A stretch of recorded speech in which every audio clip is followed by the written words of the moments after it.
Miss Michelle Logan. Following Jesus' advice, Paul continues, Jesus said, never be anxious about the next day, for the next day will have its own anxieties.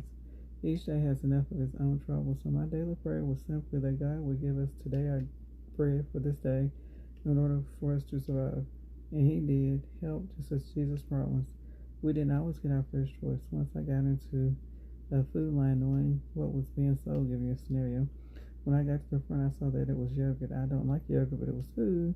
So we ate yogurt that night. I'm grateful to God that during that entire period, my family never went to bed hungry.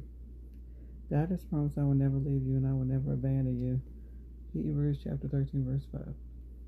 Things are easy for us financially at the moment, but through our experiences, we have learned that the most important antidote to its anxiety is trusting in God. Jehovah will always help us as long as we keep seeking to do his will. We have seen the truthfulness of Psalm chapter 34, verse 8. Taste and see that Jehovah is good. Happy is a man who takes refuge in him.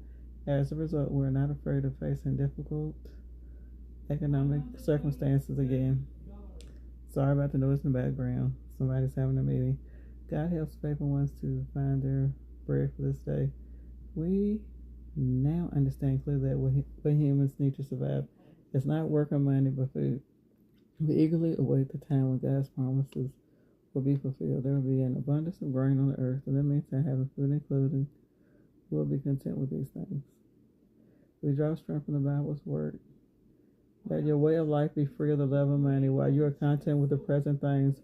For he has said, I will never leave you, I will never abandon you, so that we may be of good courage and say, Jehovah is my helper.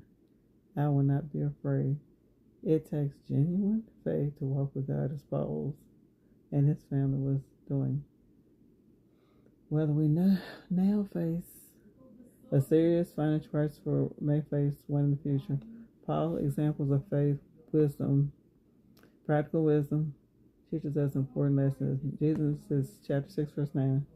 This is the history of Noah. Noah was a righteous man. He proved himself faultless among his contemporaries. Noah walked with the true God.